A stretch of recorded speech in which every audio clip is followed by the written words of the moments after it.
ونستغفره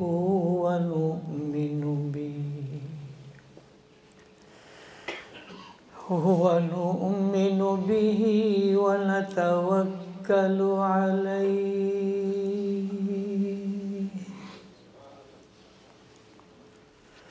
ونعوذ بالله من شرور أنفسنا ومن سيئات أعمالنا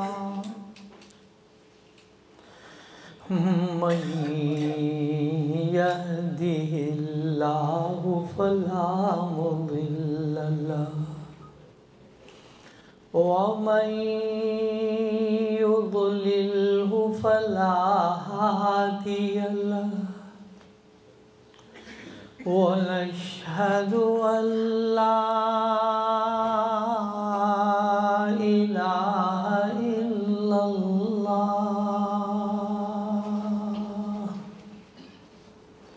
ونشهد أن سيدنا وسندنا هو شفيعنا وحبيبنا ومولانا محمدا عبده ورسوله صلى الله تعالى على خير خلقه محمد وعلى آله وأصحابه أجمعين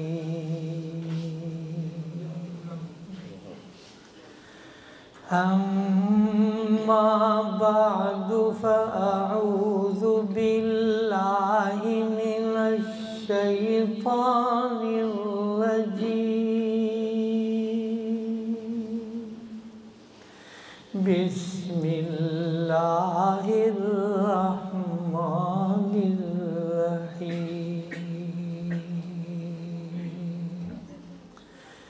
يا أيها الذين آمنوا عليكم أنفسكم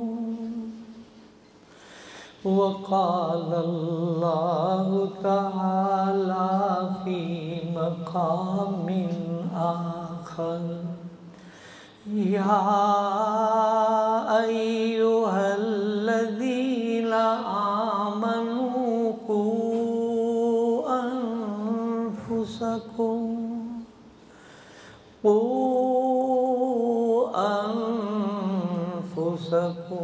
أهليكم ونارا وقودها الناس والحجارة عليها ملائكة غلاظ شداد لا يعصون الله ما أمرهم ويفعلون ما يؤمرون وقال رسول الله صلى الله عليه وسلم يا أبا ذر رضي الله تعالى خذ الزاد كاملا فإن السفر بعيد جدد السفينة فإن البحر عميق وخفف الحمل فإن العقبة كؤود واخلص العمل فإن الناقد بصير أو كما قال عليه الصلاة والسلام. صدق الله العظيم وصدق رسوله النبي الكريم، ونحن على ذلك لمن الشاهدين والشاكرين، والحمد لله رب العالمين.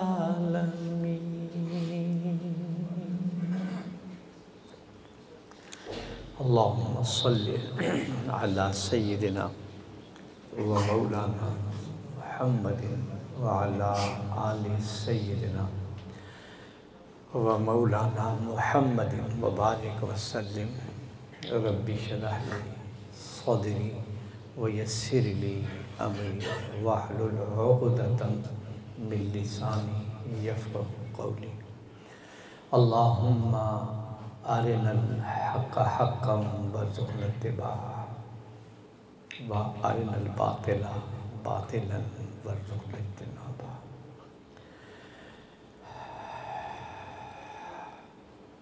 میرے انتہائی واجب الاحترام قاری محمد طیب صاحب دامت برکاتہ،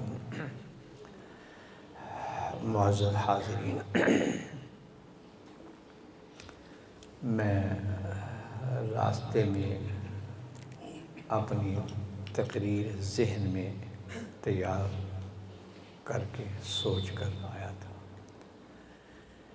یہ میں نے بھرپور مجمع دیکھا، مجلس دیکھی، آپ حضرات کے چہروں میں طلب پڑی، سارا مضمون بھول گیا ہوں. اب میں نے سوچا کہ میں متفرق انداز میں جو باتیں دل میں آئیں گی وہ آپ کے سامنے پیش کر دوں گا. یہ میری آپ حضرات سے ہانگ کانگ میں پہلی ملاقات ہے، تو میں آغاز کرتا ہوں متفرق باتوں میں سے. نبی کریم سرور دو عالم صلی اللہ علیہ وسلم نے فرمایا، اس نیلے آسمان کے نیچے زمین کی دھرتی پر ایمان سے بڑھ کر کوئی دولت نہیں. اللہ اس ایمان کی اور کلمہ طیبہ کی عظمت ہمارے دلوں میں ڈالے. اس کلمے پر جو محنت سکھائی جاتی ہے نا، اس کو رگ رگ میں دل و دماغ میں رچا اور بسا لے کہ کلمہ طیبہ جس کے بارے میں آپ نے بارہا مسجدوں میں بھی دیکھا ہوگا لکھا، افضل الذکر لا الہ الا اللہ محمد رسول اللہ. اور پھر فرمایا کہ ایمان کے بعد سب سے بڑی نعمت صحت کی ہے. صحت بہت بڑی نعمت. نبی کریم سرور دو عالم صلی اللہ علیہ وسلم نے صحت کے لیے مسنون دعائیں مختلف سکھائی ہیں. آج میں آدھی لائن کی ایک دعا صحت کے بارے میں آپ حضرات کو سناتا ہوں. مناجات مقبول حکیم الامت حضرت مولانا اشرف علی تھانوی رحمۃ اللہ علیہ نے 7 دنوں کی 7 منزلیں قرآن و حدیث کی دعاؤں پر مشتمل کی ہے کہ آپ ہفتے سے شروع کریں، جمعے میں جا کے ختم ہو جائیں. عجیب دعاؤں کا انتخاب کیا. ترجمہ کیا ہے عبد الماجد دریابادی رحمۃ اللہ علیہ نے. میں چند نسخے لایا ہوں، حضرت قاری صاحب کی خدمت میں پیش کر دوں گا. اس میں جو ایک لائن کی بلکہ آدھی لائن کی دعا ہے، توجہ سے سنو تو شاید یاد ہو جائے. حضرت صلی اللہ علیہ وسلم، اللہم انی اسألک صحتا فی ایمان، بس دعا ختم. اس کا ترجمہ یہ ہے کہ اللہ جی صحت کے ساتھ ایمان عطا فرما، صحت بھی دے دے، ایمان کی دولت بھی عطا فرما دے گا. آدھی لائن کی میرے والد بانی جامعہ اشرفیہ حضرت مفتی محمد حسن، اللہ ان کی قبر کو نور سے بھر دے، ہزارہ مرتبہ یہ جملہ فرمایا ہوگا جو میں آج آپ کو سنانے لگا۔ اکثر فرمایا کرتے تھے کہ کسی طرح اپنے ایمان کو بچا کے قبر تک لے جاؤ، پھر موج ہی موج ہے، پھر موج ہی موج ہے۔ اللہ جی جتنے حاضرین ہیں، ہم سبوں کا ایمان کامل پر خاتمہ نصیب فرما دے، سکرات موت میں ہماری مدد فرما دے۔ میرے دوست اور بزرگ، میں نے 7واں پارہ ایک آیت کا ایک چھوٹا سا حصہ آپ کو سنایا۔ زندگی میں انقلاب پیدا ہو جائے گا، ورنہ حق جل شانہ نے ہماری اصلاح کے لیے کس انداز میں ہمیں جگایا ہے، خبردار کیا۔ کہیں یہ فرمایا جس وقت فرشتہ اجل آئے گا، اس نے تو ہر ایک کا مہمان بننا ہے۔ اس وقت بندہ یہ کہے گا، قرآن یہ کہہ رہا، لولا اخرتنی الی اجل قریب، اللہ جی مجھے ایک اور چانس دے دیجیے گا۔ پھر میں کتنی نمازیں پڑھتا ہوں، کتنا صدقہ و خیرات کرتا ہوں، یا اللہ مجھے ایک چانس اور دے دیا جائے۔ قرآن یہ کہہ رہا ہے، 28واں پارہ ہے۔ تو اس وقت جو جواب دیا جائے گا وہ جواب بھی سن لیجیے۔ حق جل شانہ فرماتے ہیں، رب العالمین سے بڑھ کر تو کائنات میں کوئی سچا نہیں۔ وَمَنْ أَصْدَقُ مِنَ اللَّهِ قِيلًا۔ حق جل شانہ فرماتے ہیں، اس وقت جس وقت فرشتہ اجل دیکھنے کے بعد کہے گا مجھے مہلت دے، تو یہ ارشاد باری تعالیٰ، وَلَن يُؤَخِّرَ اللَّهُ نَفْسًا إِذَا جَاءَ أَجَلُهَا۔ جب اجل آ گئی، موت کا وقت آ گیا، تو اگر ایک سیکنڈ کے اگر کروڑ حصے بھی بن سکتے ہوتے نا، اس سے کبھی اضافہ نہیں ہو۔ میرے دوست اور بزرگوں، نبی کریم سرور دو عالم صلی اللہ علیہ وسلم کے سجدے میں پڑھ کر عرفات میں، منا میں، مزدلفہ میں، گلی گلی، جگہ جگہ انتہائی تکالیف اٹھانے کے باوجود، زخمی ہونے کے باوجود طائف کے میدان میں گئے، قوم سے یہ کہنے لگے، جہنم سے بچا لو اپنے آپ، جہنم کی آگ سے بچا لو، خدائے واحد پر ایمان لے، پتھر برسائے گے، آپ زخمی ہوئے، پاؤں مبارک زخمی ہو۔ اللہ، پہاڑوں کا فرشتہ آیا کہ اللہ نے بھیجا ہے کہ ان لوگوں نے آپ کو بہت ستایا ہے، تکلیفیں دی ہیں، بچوں کو پیچھے لگایا ہے، آپ کے ٹخنے کے نشانے لگا لگا کر پتھر مارے ہیں۔ آپ فرمائیں تو ہم طائف میں جو دونوں پہاڑ ہیں دائیں بائیں، ان کو ملا کر ان سب کو پیس دیں۔ قربان جائیں رحمت للعالمین صلی اللہ علیہ وسلم۔ فرمایا کہ اے اللہ، ان کو پتہ نہیں کہ میں کون ہوں، تو آپ ان کو ہدایت دے دیجیے۔ اللہم اہد قومی فإنہم لا یعلمون۔ اگر ان کے پتہ لگ جاتا، دل و دماغ میں یہ بات آ جاتی کہ میں اللہ کا رسول ہوں، تو کبھی یہ نہ کرتے۔ تو اللہ جی ان کو ہدایت دے۔ آپ دیکھ لیں کہ پھر محمد بن قاسم وہیں سے اٹھا ہے۔ اللہ، مجھے طائف کے میدان کی ایک دعا یاد آئی ہے جو حضرت صلی اللہ علیہ وسلم نے دعا مانگی۔ جزاک اللہ۔ مجھے پانی بھی ذرا دے دیں گے، وہ دیا تھا پہلے۔ ہائے اللہ، شکریہ بیٹا۔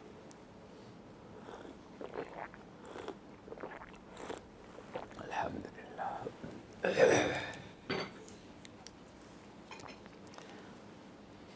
میں اپنے اندازے اور خیال کے مطابق ایک بات کہنے لگا ہوں، صحیح بھی ہو سکتی۔ حضرت صلی اللہ علیہ وسلم کی دعاؤں میں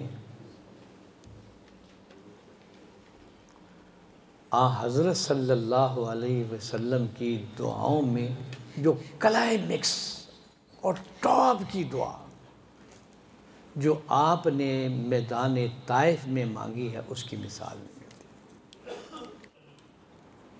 بڑی عجیب دعا ہے، لمبی دعا ہے، میں ساری تو نہیں سناؤں گا، قاری صاحب آپ کو سنا دیں گے ایک دو جملے سے۔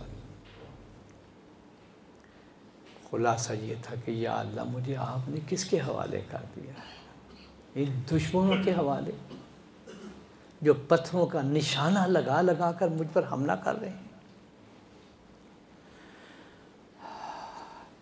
ایک جگہ سائے میں بیٹھے ہیں جناب رسول اللہ، وہاں سے بھی اٹھا دیا گیا کہ اے اللہ کن کے حوالے کیا؟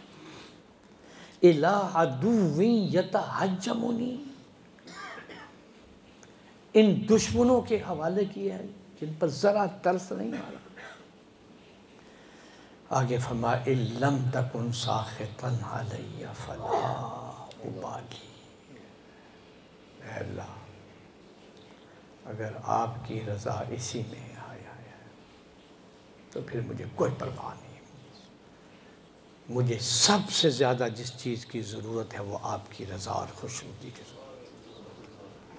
اگر آپ کی رضا اسی میں ہے۔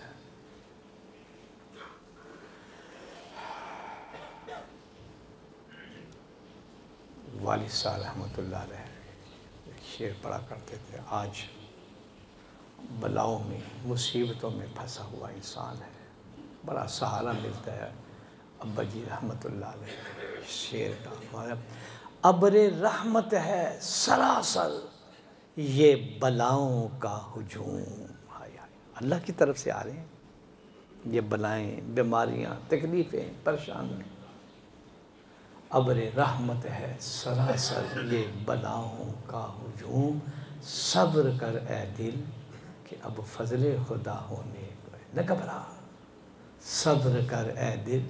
تو حضرت صلی اللہ علیہ وسلم نے میدان طائف میں دعا مانگی کہ یا اللہ اگر تیری رضا اور خوشنودی اسی میں ہے کہ میں اسی طرح بازاروں کے اندر پتھر کھاؤں، لوگ میرا مذاق اڑائیں، لوگ میرا تماشا اڑائیں، اگر آپ کی رضا اسی میں ہے تو فلا ابالی، اللہ جی پھر مجھے کوئی پرواہ نہیں۔ اگلی بات جو میں آپ کو سنانا چاہتا ہوں، اللہ اکبر، قربان جائیں جناب رسول اللہ صلی اللہ علیہ وسلم کے آگے جو سبق دیا نا وہ ہے اب قابل توجہ۔ اس سے بظاہر آدمی کے دماغ میں یہ آتا ہے کہ بلائیں اور مصیبتوں کو مانگے اللہ سے، ان کی وجہ سے یہ انعامات ملتے ہیں۔ فرمایا اے اللہ اگر تو میری مرضی، میری رضا، میرے دل کی تو خواہش اگر سننا چاہتا ہے تو غیر ان عافیتک اوسع لی، اے اللہ مجھے اپنی عافیت میں دے دے، مجھے سکون میں دے دے، مجھے راحت عطا فرما دے۔ امت کے لیے یہ سبق دیا کہ اللہ سے کبھی بلا اور مصیبت نہ مانگنا۔ ایک صحابی زادے دعا مانگ رہے تھے صبر کی، تو حضرت صلی اللہ علیہ وسلم نے یہ تو تم بلائیں مانگ رہے ہو، یہ کیا کہ صبر کا معنی ہے پہلے مصیبت آئے اور پھر صبر کرو۔ تم یہ تو دیکھ رہے ہو کہ ان اللہ مع الصابرین انما یوفی الصابرون اجرہم بغیر حساب، تمہیں یہ خیال نہیں آ رہا کہ صبر مانگنے کا مطلب یہ کہ پہلے بلا آئے۔ قربان جائیں جناب رسول اللہ، محبوب دعاؤں میں آپ کی پسندیدہ دعا ہے کہ اللہ سے عافیت مانگا کریں، اللہ سے عافیت کا معنی یہ ہے اے اللہ میری دنیا، میرے گھر، میرے بچے، میری بچیاں، میرا جتنے بھی میرے مقاصد ہیں اللہ جی مجھے اس میں بلاؤ میں نہ ڈالنا۔ یہ بھی چھوٹی سی دعا ہے، یہ بھی میں لایا ہوں، قاری صاحب آپ کو انشاءاللہ پیش کر دیں گے، وہ دعا کا حصہ بنا لیں۔ اللہم انی اسألک العفو والعافیت فی الدنیا والآخرہ۔ محبوب دعا جناب۔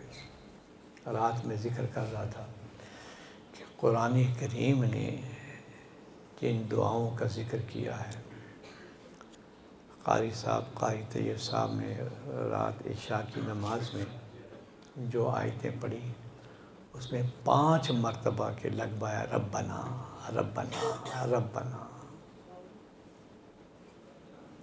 لیکن سب سے پہلی دعا جو قرآن کریم نے ہمیں سکھلائی نا، وہ ہر ایک کو یاد ہوگی، ربنا آتنا فی الدنیا حسنہ وفی الآخرہ۔ پہلی دعا، آغاز دعا کا دوسرے پارے میں ہے، اس سے پہلے کوئی دعا نہیں آئی۔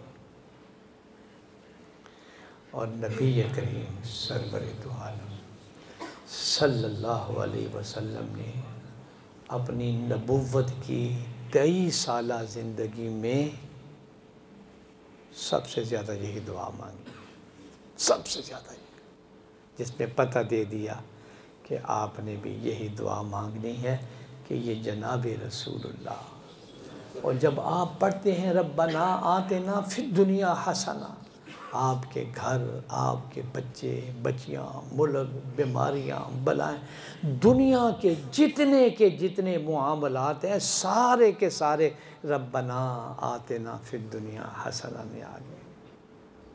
اور جب آپ پڑھیں گے وفی الآخرۃ حسنہ، تو پھر قبر کا معاملہ، میدان محشر کا معاملہ، اعمال تولے جائیں گے، پل صراط کا معاملہ، یہ کل کے کل معاملات آ جائیں گے۔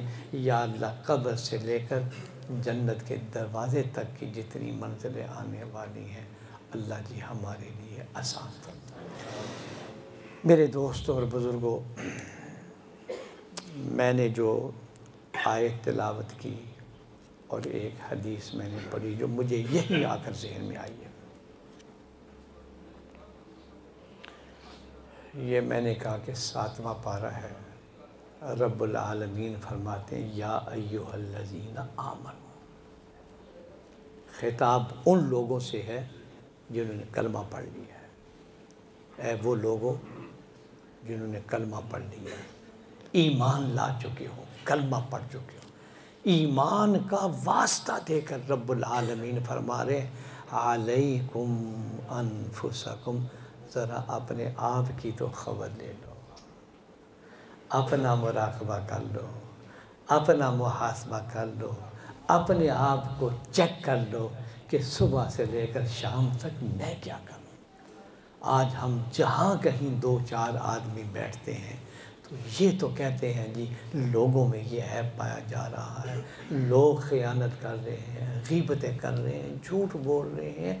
قرآن ہمیں یہ درس دے رہا ہے کہ اے ایمان والے تو اپنے آپ کو دیکھ کہ تیرا کیا حال ہے، صبح سے لے کر رات سونے تک تمہارے معمولات کیا ہیں، کہاں کہاں آنکھ بہکی ہے، کہاں کانوں نے غلط باتیں سنی ہیں، کہاں زبان نے کیا کیا باتیں کہی ہیں، کتنی دل آزاری کی ہے، کتنی غیبتیں کی ہیں۔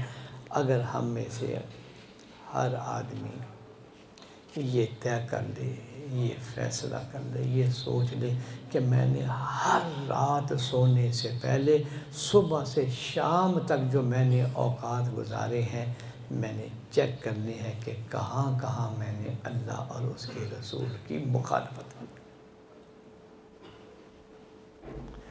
اس میں تو کوئی شک اور تردد نہیں کہ ہم میں سے ہر آدمی گناہگار ہے، خطا کار ہے، گناہوں میں ہم پھنسے ہوئے ہیں، سر سے لے کر اگر پاؤں تک اگر کہا جائے تو ہم لتھڑے ہوئے ہیں گناہ، قدم قدم پر ہم سے گناہ ہو رہے ہیں، غلطیاں ہو رہی ہیں۔ اگر آدمی اپنا مراقبہ اور محاسبہ کرنے کے بعد نبی کریم سرور دو عالم صلی اللہ علیہ وسلم نے فرمایا 2 رکعت نماز نفل توبہ کی نیت سے پڑھ لیں۔ اللہ 2 رکعت نماز نفل توبہ کی نیت سے پڑھ کر اللہ کی بارگاہ میں 2 آنسو نکالے۔ یا اللہ اقرار کرتا ہوں، اعتراف کرتا ہوں گناہوں سے بھرا ہوا ہوں، آپ کے علاوہ میرا اب کوئی اور کوئی سہارا نہیں ہے، مجھے معاف فرما۔ کل گزشتہ دوپہر کا کھانا تھا تو جس گھر میں گئے تو گھر کے دروازے پر یہ آیت لکھی ہوئی تھی، ایاک نعبد و ایاک نستعین۔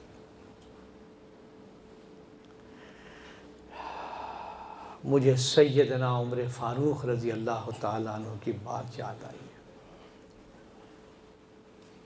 فرمانے لگے اس نیلے آسمان کے نیچے زمین کی دھرتی پر اللہ سے کوئی بات منوانی ہونا، عمر فاروق جن کے بارے میں ہے کہ میرے بعد اگر نبوت کا کوئی مستحق ہوتا تو عمر فاروق رضی اللہ تعالیٰ۔ اللہ آپ لوگوں کو جزائے خیر دے کہ آپ لوگ ختم نبوت کا پہرا دے رہے ہیں۔ جب میں نے یہ بورڈ پڑھتا ہوں میں نے کہا یا اللہ ہماری مغفرت اور بخشش کا یہ شارٹ کٹ راستہ ہے کہ عقیدہ ختم نبوت کے تحفظ کے لیے جو آدمی بھی جتنی بھی ہمت کر رہا ہے، کوشش کر رہا ہے، سمجھ لیں کہ وہ جناب رسول اللہ صلی اللہ علیہ وسلم کی شفاعت کا سب سے زیادہ حقدار ہے۔ قاری طیب صاحب میرے استاد مولانا شمس الحق افغانی رحمۃ اللہ علیہ، آپ جانتے ہیں بڑے عالم، والد صاحب رحمۃ اللہ علیہ کے خلیفہ بھی تھے، علامہ انور شاہ کشمیری رحمۃ اللہ علیہ کے محبوب شاگرد تھے، پاکستان کے عظیم عالم تھے، اللہ نے بڑا علم دیا ان کو۔ فرمانے لگے کہ علامہ انور شاہ کشمیری رحمۃ اللہ علیہ آخری وقت تھا، فرمانے لگے کہ مجھے دارالعلوم دیوبند کی مسجد میں لے جاؤ۔ گاڑیوں کا زمانہ نہیں تھا، وہاں چارپائی پر لے کر آئے، محراب میں چارپائی بچائی تو اپنے سارے خصوصی شاگردوں کو بلایا۔ فرمانے لگے میں تمہیں 2 باتیں کرنا، اب دنیا سے جا رہے ہیں یار۔ یہ وہ انور شاہ ہے کہ جس کے بارے میں حضرت تھانوی رحمۃ اللہ علیہ جو ان کے استاد ہیں، فرمانے لگے اسلام کی حقانیت کی دلیل انور شاہ کا مسلمان ہونا ہے۔ اگر اسلام میں کہیں ذرا سی بھی جھول ہوتی نا، انور شاہ کبھی مسلمان نہ ہوتا۔ اتنا یعنی فرمان لگے 2 باتیں کر۔ نمبر 1 میں نے 1400 سال کی تاریخ کا مطالعہ کیا ہے،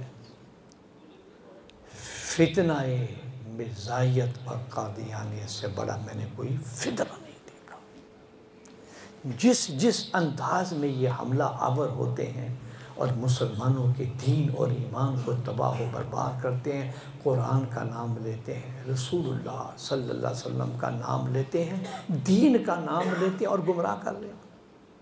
میں سوئٹزرلینڈ کی ایک مسجد میں تھا، کچھ خواتین آئیں کہ جامعہ شفیہ سے کوئی درویش آیا مسئلہ پوچھنے کے لیے آگے، وہاں پر باتیں میں نے پوچھا کہ جمعہ کہاں پڑھتے ہو؟ اس نے کہا یہ فلاں مسجد میں، مینار بھی ہے فلاں، پتہ لگا تو وہ قادیانیوں کی مسجد سب سے بڑا۔ اگلی بات فرمانے لگے کہ جس آدمی نے بھی عقیدہ ختم نبوت کے بارے میں کوشش کی ہے، یہ ان کا درجہ تھا، فرمانے لگے میں اس کے لیے جنت کا ضامن اور ذمہ دار بن رہا ہوں، اس آدمی کے لیے جنت میں داخلے میں کوئی رکاوٹ نہیں ہوگی جو عقیدہ ختم نبوت کے بارے میں آپ اپنے گھروں میں اپنے بچوں کو، اپنی بچیوں کو عزیز بتلائے تو صحیح یہ فتنہ کیا ہے اور اسلام ہمیں کیا تعلیم دیتا ہے، کلمہ طیبہ کا مفہوم کیا ہے، ایک ایک بچے کے دل و دماغ میں یہ بات لگ جائے۔ میرے دوستوں اور بزرگوں، میں عرض کر رہا تھا کہ جب میں نے سیدنا عمر فاروق رضی اللہ تعالیٰ عنہ فرمانے لگے اللہ سے کوئی بات منوانی ہو تو میرا مجرب نسخہ ہے، کثرت سے پڑھ لیا کرو اللہم ایاک نعبد و ایاک نستعین، اللہم ایاک نعبد، اے اللہ ہم تیرے بندے ہیں، کوئی اور خدا نہیں ہمارا، کہیں اور ہم سجدہ نہیں کرتے، کوئی حاجت روا، کوئی مشکل کشا اللہ جی سوائے آپ کے کوئی نہیں۔ یا اللہ جب ہم آپ کے بندے ہیں، آپ ہی کی عبادت کرتے ہیں، آپ کو چھوڑ کر ہم کہاں جائیں گے، اور وَإِيَّاكَ نَسْتَعِينُ، اور اللہ جی صرف اور صرف آپ ہی سے مدد چاہتے ہیں۔ فرمان لگے اپنے مقاصد کو سامنے رکھ کر یہ کثرت سے پڑھو، رب العالمین اس کلمات کی برکت سے تمہاری ان مقاصد اور حاجات کو پورا فرما دے۔ میرے دوست اور بزرگوں، میں ذکر کر رہا تھا اس قرآن کریم کی آیت کا، غفلت میں ڈوبا ہوا دل، غفلت میں پڑا ہوا دل، آج اس ماحول کے اندر ہر چار طرف سے دلوں پر حملے ہو رہے ہیں۔ ایک میری درخواست تو آپ حضرات سے یہ ہے، بہت مصروف ہیں، زندگی گزر رہی ہے اور اسی طرح گزر جائے گی، میرے شیخ کی ایک بات پلے باندھ لیجیے، فرمانے لگے جو وقت بچے نا صبح سے زور تک کلمہ طیبہ پڑھ لیا کرو، گاڑی میں بیٹھے ہیں، دکان پہ بیٹھے ہیں، کلمہ طیبہ پڑھ لیں، لا الہ الا اللہ محمد الرسول اللہ، لا وہاں یقین کر لینا یہ زبان اگر اس کلمے سے آشنا آپ نے اب کرائی نا تو موت کے وقت اللہ جل شانہ محروم نہیں فرمائیں گے کہ اس بندے نے ساری عمر کلمہ طیبہ، سکرات موت کا وقت آیا تو اس کی زبان ساتھ نہ دے، شیطان کی ساری مکاریاں وہ گمراہ کرنے کے لیے عین موت کے وقت بھی آئے گا، اللہ جل شانہ فرشتوں کی ڈیوٹیاں لگائیں گے، اس کی حفاظت کرو، اس کی زبان پر کلمہ طیبہ جاری کرا دو۔ ہائے میرے اللہ، یہ وقت ہے جو اللہ نے ہمیں عطا فرمایا ہے، جتنا کثرت سے آپ پڑھ سکتے ہیں لا الہ الا اللہ محمد رسول۔ مجھے ایک بات یاد آئی، ڈرانے کے لیے نہیں، جگانے کے لیے سنانے لگا۔ ایک بہت بڑے محدث علامہ ابن دینار رحمۃ اللہ علیہ گزرے ہیں، بہت بڑے، اور مان لیں کہ میرے محلے میں ایک آدمی پر سکرات موت آ رہی ہے، ساری باتیں کرتا ہے، کلمہ نہیں پڑھتا، لوگ بڑے پریشان ہوئے، گھر والے پانی مانگ رہا ہے، ہم سب کلمہ پڑھ رہے ہیں، ہائے اللہ، ہائے میرا، فرمانے لگے، میں گیا اس کی چارپائی پر بیٹھا، میں نے کہا کلمہ کیوں نہیں پڑھتے ہو؟ اس کی آنکھوں سے آنسو جاری، کہنے لگا میں بڑی مشکل میں ہوں، بڑی مصیبت میں ہوں، کہنے لگے میں کلمہ پڑھنے کا ارادہ بھی کرتا ہوں، مسلمان ہوں، میری ایک دکان تھی، لوگوں کو سودا دیتا تھا، تولنے میں ڈنڈی مارتا تھا، کم دیتا تھا، لوگ کہنے لگے حضرت میں آپ سے کیا چھپاؤں کہ اب میں کلمہ پڑھنا چاہتا ہوں تو میری دکان کی ترازو کی وہ ڈنڈی ٹک کر کے میری زبان پر لگتی، کلمہ نہیں پڑھتی۔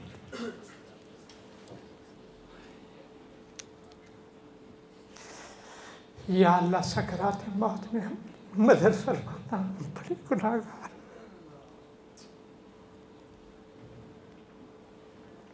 میرے شیخ، میرے پیر ڈاکٹر عبدالحی عارفی رحمۃ اللہ علیہ حضرت تھانوی کے خلیفہ ہیں، فرمان لے کے میرا دوست، ہم علی گڑھ میں اکٹھے پڑھتے رہے یونیورسٹی کالج میں، وہ بھی کراچی آ گیا، میں گیا۔ اس نے کراچی میں آ کر اپنی قلم بہت چلتی تھی اس کی، تو اس نے حدیث کے خلاف بہت لکھا، بہت لکھا۔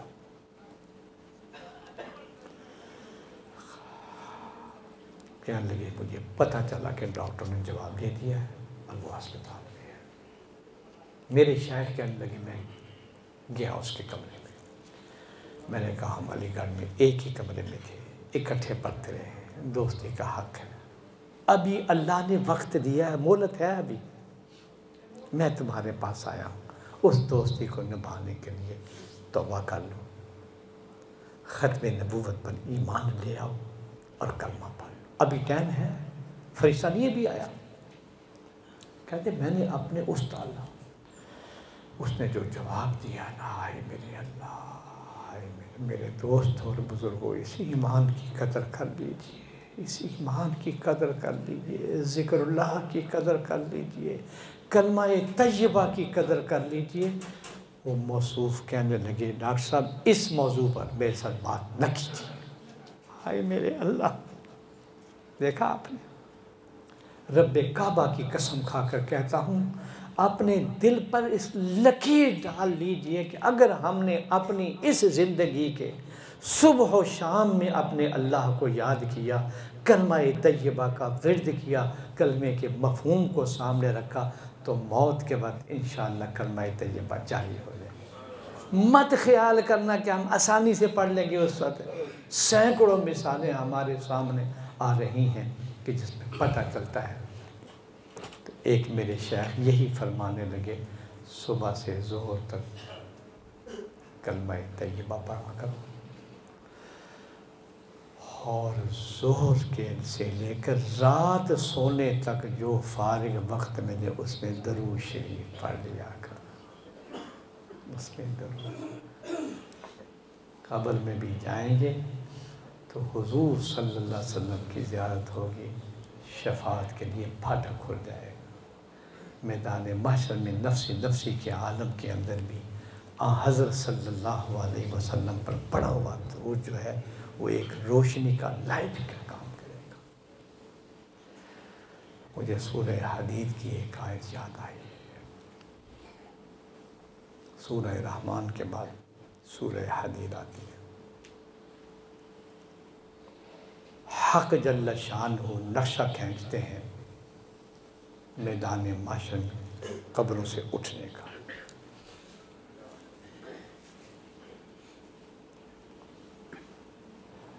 کائنات ختم ہوگی، فنا ہوگی، دکن دکا، صفن صفا کا منظر ہوگا، اور اس طرح دنیا لپیٹ لی جائے گی جیسے مسجد سے آپ کارپٹ لپیٹتے ہیں۔ اب جس وقت قبروں سے اٹھایا جائے گا، اللہ نے نقشہ کھینچا، یہ جن لوگوں نے سجدہ کیا ہوگا، نیکیاں کی ہوں، کلمہ طیبہ پڑھا ہوا، ایک روشنی ملے گی، ہر ایک کو لائٹ ملے گی، اور کم سے کم روشنی اتنی ملے گی کہ اس کے یہ انگوٹھے میں سے ایک چھوٹا سا جیسے ٹارچ کا بلب نہیں ہوتا، تو وہ قبر میں جب اٹھے گا تو اس وقت سورج چاند تو نہیں ہوگا، اندھیرا گپ ہوگا، وہ اس لائٹ کو دیکھ دیکھ کر گزرے گا، اور پرسرات بھی اور دوسرے بھی سارے۔ تو ایک اس کا محلے دار پڑوسی ملے گا، کہے گا دیکھو تھوڑی دیر میرا انتظار کرو، نقتبس من نورکم، تمہاری اس روشنی سے میں تھوڑا سا فائدہ اٹھا لوں، تمہارا کیا نقصان ہے؟ اب یہ روشنی ہو رہی ہے، سب کو پہنچ رہی ہے، تو مجھے اپنے اس تعلق کی بنا پر نقتبس من نورکم، قرآن کی آواز سن لیجئے، قرآن کی آواز سن لیجئے۔ اللہ قیل ارجعوا وراءکم فالتمسوا نورا، جاؤ جہاں پاور ہاؤس سے یہ روشنی تقسیم ہو رہی ہے، اپنا نور وہاں جا کے ڈھونڈ لو۔ فضرب بینہم بسور لہ باب، اقتبار آ جائے، یہ قرآن کہہ رہا ہے ہمیں، میرے دوست اور بزرگوں، ہم اپنے آپ کو جگا لیں، خبردار کر لیں۔ کون سی لمبی لمبی باتیں ہم سے قرآن چاہ رہا ہے، تقاضا کر رہا ہے، یہ نماز ہے، یہ سجدہ ہے، زیادہ سے زیادہ یہ کام نہ کرو، یہ کام نہ کرو، یہ اس میں بھی کوئی زور لگتا ہے؟ جھوٹ نہ بولنا، بدکاری نہ کرنا، شراب نہ پینا، زنا نہ کرنا، غیبت نہ کرنا، کرنے میں تو مشقت ہے، نہ کرنے میں کیا مشقت ہے؟ ذرا سا اپنی دماغ کی لہروں کو اگر آپ درست کر لیں تو رب کعبہ کی قسم یہ منزل بڑی آسان ہو جائے، منزل بڑی آسان۔ اور اگر آپ مشکل کر لیں تو پھر اب میں ایک حدیث جو میں نے پڑھی ہے اس کا ترجمہ سن لیجیے۔ آپ دیکھیں گے کہ جناب رسول اللہ صلی اللہ علیہ وسلم حضرت ابو ذر کبار صحابہ میں سے رضی اللہ، 4 نصیحتیں فرمائی حضرت صلی اللہ علیہ وسلم۔ نمبر 1، اللہ مان لگے ابو ذر، خذ الزاد کاملا فإن السفر بعید، سفر بڑا لمبا آ رہا ہے، اس سفر کے لیے اپنا توشہ، سامان اور زاد راہ زیادہ سے زیادہ اکٹھے کر لیں۔ یہ نیکیوں کے انبار، جیبیں بھر لیں، بوریاں بھر لیں، جتنے اکٹھے کر سکتے ہیں انبار نیکیوں کے اکٹھے کر لیں۔ یہ توشہ، یہ زاد راہ ہے، سفر بڑا لمبا آ رہا ہے، اس کے لیے اپنا توشہ ساتھ لیں۔ قربان جائیں جناب رسول اللہ، اللہ تعالیٰ نے ہمیں حضرت صلی اللہ علیہ وسلم کا امتی بنایا۔ آپ دیکھ دیں کہ کس طرح لوٹ مار، بڑی سی بڑی سیلیں آپ دیکھ دیں، وہاں ایک دفعہ سبحان اللہ پڑھیں اور زمین اور آسمان کے درمیان میں جو فضا ہے وہ ثواب سے بھر دی جاتی ہے۔ 19واں پارہ روح المعانی میں حضرت سلیمان علیہ السلام کا واقعہ لکھا ہے۔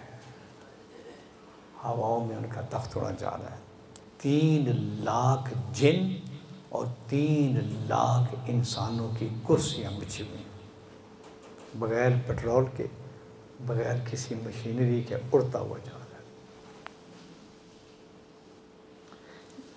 یہ جب گزر رہا تھا تو نیچے ایک دیہاتی نے دیکھا، یار اتنا بڑا ہے، تو اس کی زبان سے یہ نکلا، سبحان اللہ ماذا اوتی آل داؤد، سبحان اللہ، داؤد کے بیٹے سلیمان کو اللہ نے کیسے حکومت دی ہے۔ ہوا تابع تھی ان کی کہ جہاں میرا نام لیا جائے مجھے بتائیں گے کیا کہا گیا۔ جن بھی تابع، ہوا بھی تابع، پرندے بھی تابع تھے۔ اللہ اکبر یا کریم میرے اللہ، شکریہ۔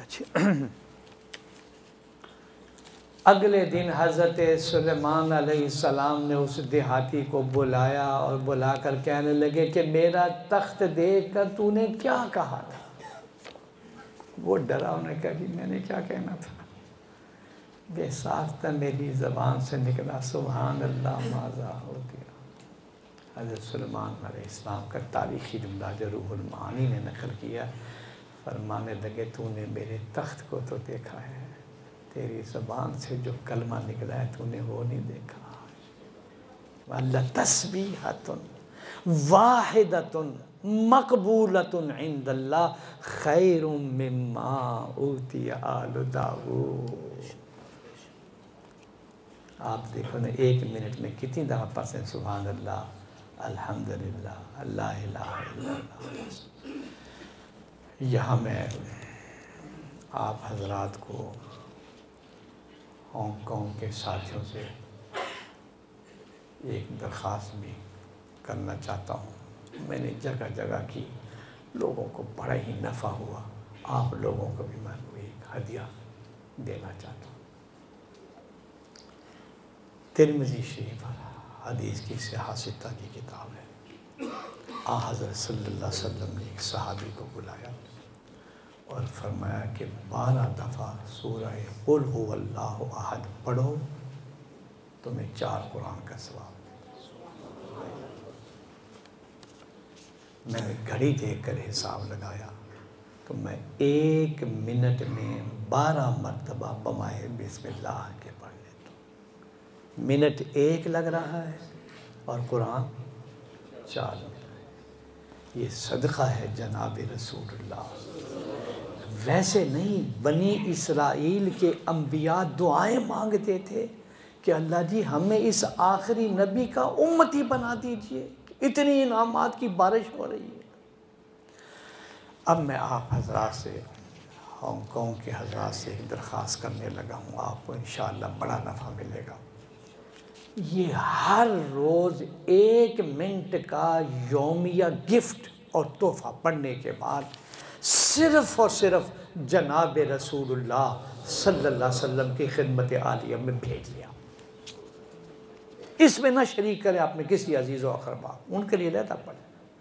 یہ جب 4 قرآن کریم کا تحفہ آستانہ عالیہ میں جائے گا کہ ہانگ کانگ کے اندر فلاں مسلمان کی طرف سے یہ 4 قرآن کریم کا ہدیہ ہے، اس کا جو ریٹرن آپ کو ملے گا اور آپ کے گھر میں بچے بچیاں ملک کو ملے گا، آپ شاید اس کو کیلکولیٹ نہ کر سکیں۔ اور میں نے اپنے جامعہ اشرفیہ میں اپنے اساتذہ کی موجودگی میں نے کہا کیا عجب کہ قبر میں، تنہائی میں، تاریکی میں جب حضرت صلی اللہ علیہ وسلم کی زیارت کرائی جائے اور پوچھا جائے اپنا عقیدہ واضح کرو، تو کیا جب حضرت صلی اللہ علیہ وسلم فرما دیں اس سے عقیدہ پوچھتے ہو جو روزانہ 4 قرآن مجھے بھیجتا ہے، روشن کرو اس کی خبر۔ ایک تو میں آپ سے تمہارا میں حدیث سنا رہا تھا، 4 باتیں حضرت صلی اللہ علیہ وسلم نے فرمائی۔ پہلی بات تو یہ فرمائی، دیکھو لمبا سفر ہے، زیادہ راہ کی تیاری کر، زیادہ راہ، یہی سبحان اللہ، یہی کلمہ طیبہ، یہ وہاں یہ ڈالر پاؤنڈ پیسے تو کام نہیں ہے، وہاں یہ کی کرنسی یہ ہے، سبحان اللہ ہے، الحمدللہ ہے، قرآن کریم ہے۔ دوسری بات یہ فرمائی ہے، اللہم جدد السفینہ فإن البحر عمیق۔ آپ تو سمندر کے کنارے ہیں نا، دریا میں چل رہے ہیں، بحری جہاز، فرمایا اپنے اس کشتی کو، بحری جہاز کے ایک ایک پیچ کو ایسا صاف کر لو کہ جس دریا سے تم نے گزرنا ہے، سمندر سے گزرنا، وہ بہت گہرا ہے، ذرا سے بھی کہیں معصیت کا، گناہوں کا دھبا لگ گیا نا، سراخ ہو گیا تو گئی کشتی، ڈوب گئی تمہاری۔ جدد السفینہ فإن البحر۔ تیسری نصیحت یہ فرمائی، وَخَفِّفِ الْحِمْلِ، اپنے کندھوں پر بوجھ زیادہ نہ ڈالنا، یہ گناہوں اور معصیتوں کی پنڈ اور بوریاں نہ ڈالنا، اس لیے کہ جس پہاڑی پر چڑھنا ہے وہ بہت اونچی ہے، فَإِنَّ الْعَقَبَةَ كَعُودٌ۔ 3 باتیں۔ چوتھی بات، اور میں یہ سمجھتا ہوں سب سے زیادہ قابل توجہ ہے،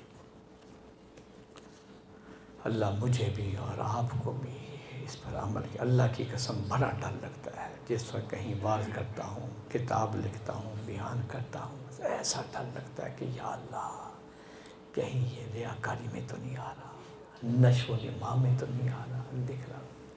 اللہ جی ہم سب پر رحم فرما۔ تو چوتھی نصیحت یہ وَاخْلِصِ الْعَمَلِ،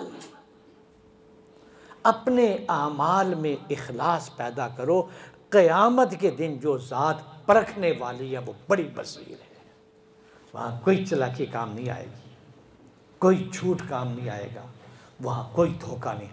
وَاخْلِصِ الْعَمَلَ فَإِنَّ النَّاقِدَ بَصِيرٌ۔ حضرات محترم، میری دعا ہے کہ اللہ جل شانہ میری بھی مغفرت اور بخشش کا کوئی بہانہ بنا دے، جتنے حاضرین ہیں ان کی بھی مغفرت اور بخشش کا بہانہ۔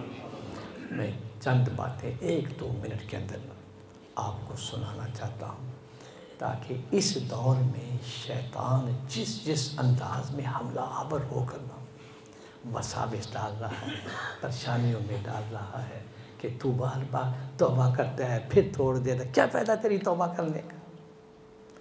مجلس وعظ میں یہ ہاتھ اٹھائے ہوتے ہیں نا کہ یا اللہ میں آئندہ گناہ نہیں کروں گا، شیطان کہتا تو جھوٹ بول رہا ہے، ابھی باہر نکلے گا تو کیا کرے گا، بس ہاتھ ڈھیلے پڑنے شروع ہو جاتے ہیں۔ یہ ہم سب کے ساتھ یہ، تو میں آپ کو اس کا حل آج بتاتا ہوں۔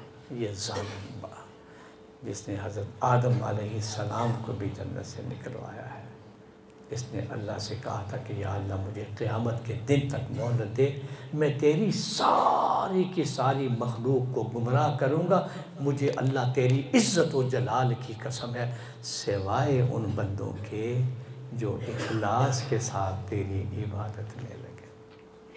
اس شیطان کے حملے سے بچاؤ کے لیے حضرت تھانوی رحمۃ اللہ علیہ نے چند باتیں لکھی ہیں، مجھے اچھی لگی، میں نے ملک بیرون ملک میں اس کو لوگوں کے سامنے سنایا ہے۔ قاری صاحب کو میں کافی ساری کاپیاں لایا ہوں، وہ دے دیں گے، اب وہ سن لیجیے۔ قاری صاحب میں وہ سنا دینا چاہتا ہوں۔ بسم اللہ الرحمن، فرمانے لگے گناہوں کو اتنا بڑا سمجھنا کہ توبہ کافی نہ ہو، یہ در حقیقت تکبر ہے، گو صورتاً شرمندگی ہے۔ میں بڑا گناہ گار ہوں، میں بڑا گناہ گار ہوں اور توبہ چھوڑ دوں، فرمایا یہ تکبر ہے۔ نمبر 2، فرمانے لگے دل سے توبہ نہیں نکلتی تو زبان ہی چلاؤ، مگر تم نے تو ہمت ہی ہار دی اور خام خواہ اپنے کو مجبور اور توبہ کو دشوار سمجھ لیا۔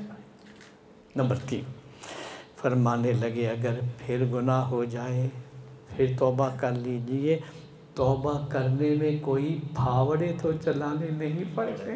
ہائے میرے اللہ، دیکھا آپ نے، فرمایا توبہ کرنے میں کوئی پھاوڑے تو چلانے نہیں پڑتے، اگر کہو صاحب یہ توبہ کیا ہوئی، ایک کھیل ہو گیا، تو حضرت فرمایا تو صاحب کھیل ہی صحیح، مگر یہ کھیل ہیں جسے کہا کرتے ہیں کھیلتے ہی کھیلتے گھر بس جائے گا، کھیلتے ہی کھیلتے گھر بس جائے گا، توبہ حقیقی نہ صحیح تو توبہ کرنے والوں کی مشابہت تو مل جائے گی۔ اور آخری بات یہ فرمائی تمہارا یہ گمان کہ وہ توبہ کو قبول نہ کریں گے، تمہارا یہ گمان کہ وہ توبہ کو قبول نہ کریں گے، بھلا ان کے متعلق یہ گمان کیسے ہو سکتا ہے؟ اس جہل کو نکالو، توبہ سے مت رکو کہ صاحب ہمارے گناہ بہت بڑے ہیں۔ ارے صاحب تمہارے گناہ تو کیا بڑے ہوتے، تم ہی کے کہاں کے بڑے ہو، وہ گناہ تو تمہاری صفت ہے، جب تم ہی بڑے نہیں ہو تو تمہاری صفت کہاں بڑی ہوگی۔ اور آخر میں فرمایا گناہ سے بچنے کا سب سے عمدہ اور آسان طریقہ یہ ہے توبہ کرتے رہو، اس سے دوری گھٹے گی، اس سے محبت بڑھے گی، پھر اس محبت کا اثر یہ ہوگا کہ گناہ ہی نہ ہوں گے۔ اللہ ہم سبوں کو سچی توبہ کرنے کی توفیق عطا فرمائے۔ وآخر دعوانا ان الحمدللہ رب العالمین۔